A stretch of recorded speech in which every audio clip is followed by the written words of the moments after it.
Assalamualaikum warahmatullahi wabarakatuh. Jumpa lagi dengan Ibu Fahmia Mulia Fitri dari SMA 5 Bangko Pusako, Rokan Hilir, Riau. Nah, anandaku pada kali ini adalah video pertama di masa semester genap ini.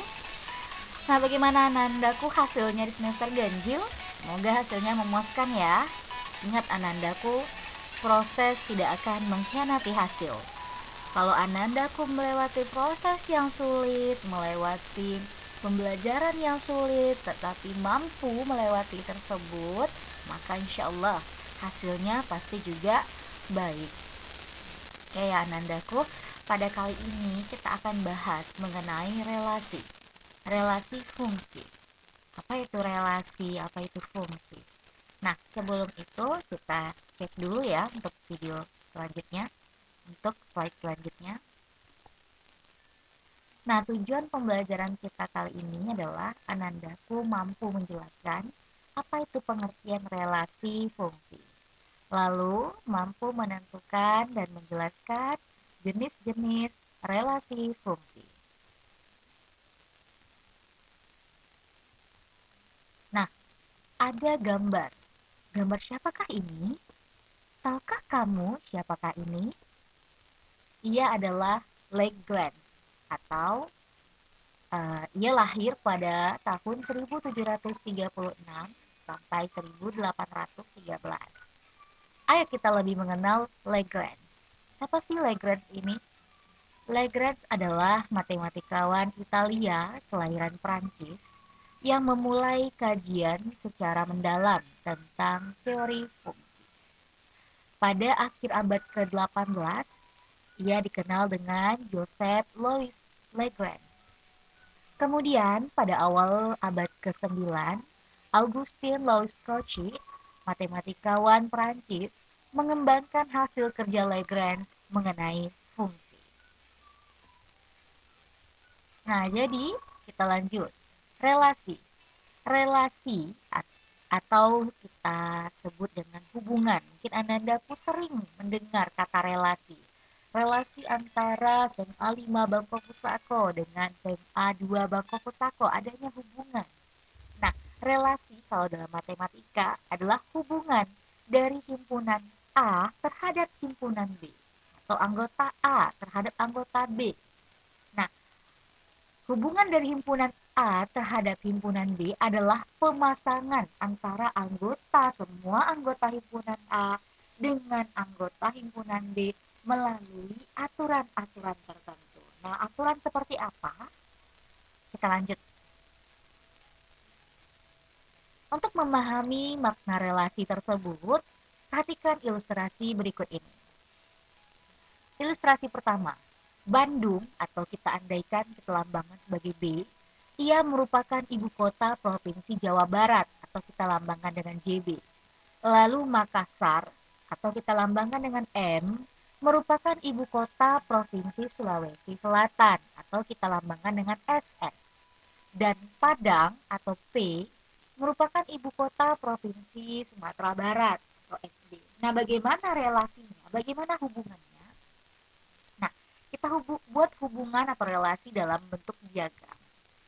Hubungannya adalah ibu kota provinsi dari. Nah, itu hubungannya ibu kota provinsi dari.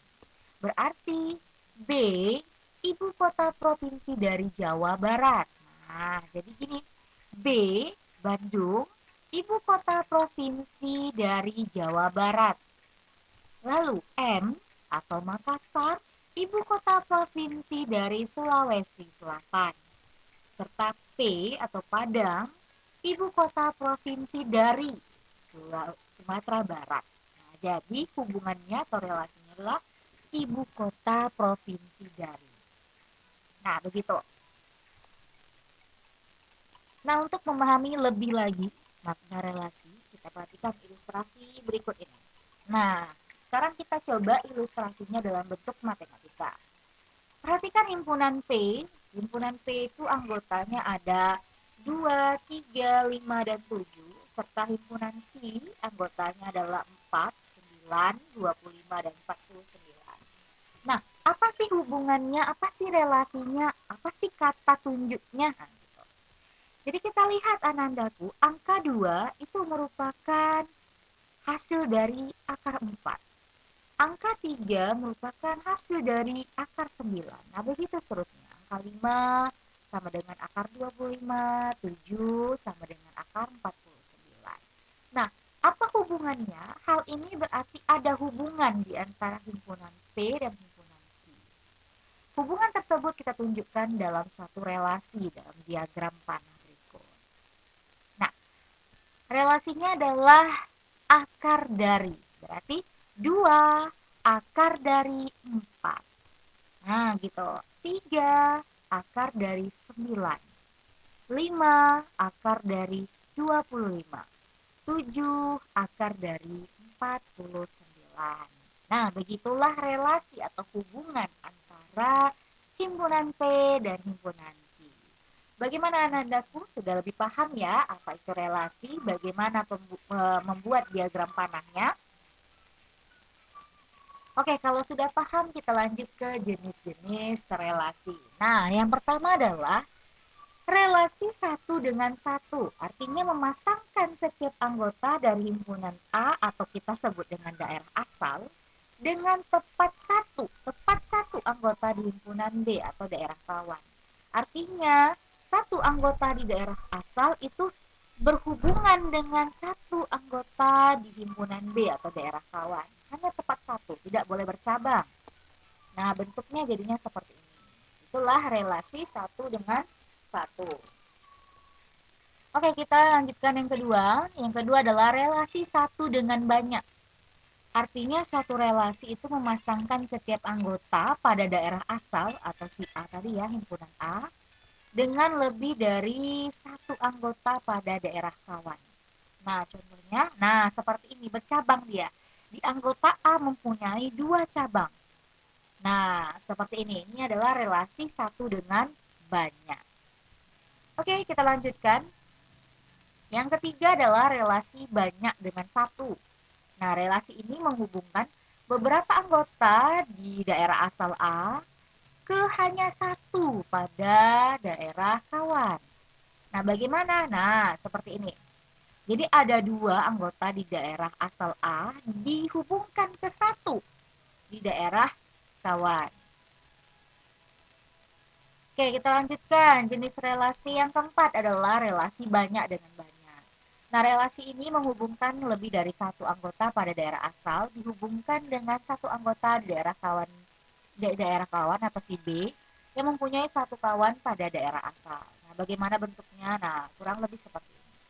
Jadi gabungan antara poin nomor 2 dan poin nomor 3 ya. Jadi ada 2 anggota di A itu dihubungkan ke satu di anggota B, lalu anggota A itu menghubungkan 2, mempunyai 2 cabang di anggota B. Nah, seperti itu Anandaku. Itu adalah contoh-contohnya atau jenis-jenis relasi. Bagaimana? Sampai di sini bisa dipahami ya bagaimana hubungan atau jenis-jenis relasi yang ada. Kita coba ke contoh. Nah, di sini tunjukkan dengan diagram panah.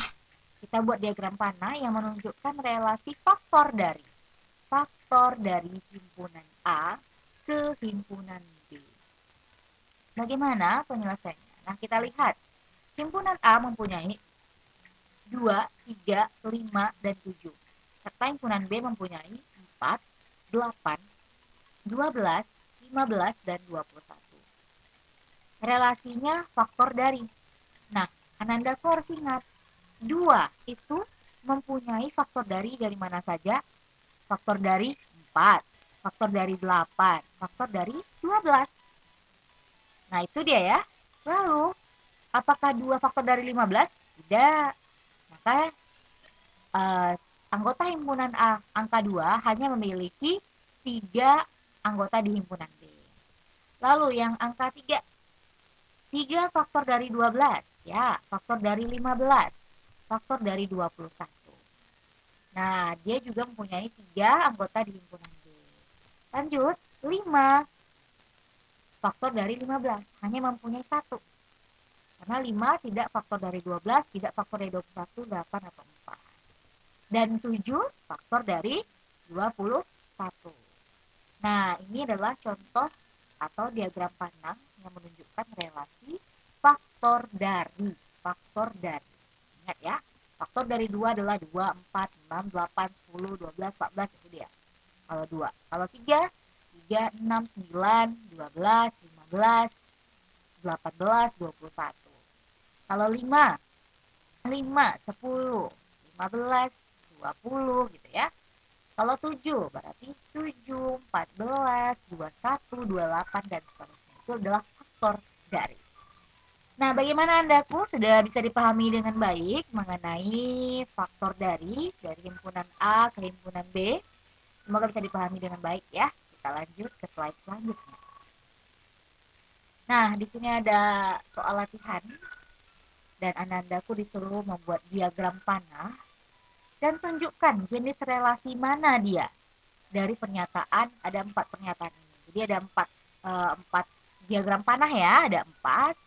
Dan yang pertama, kedua, ketiga, keempat, silahkan Anandaku coba di buku latihannya dan cek lagi videonya, dengarkan lagi videonya dengan baik, bagaimana penjelasannya, bagaimana bentuk jenis relasinya.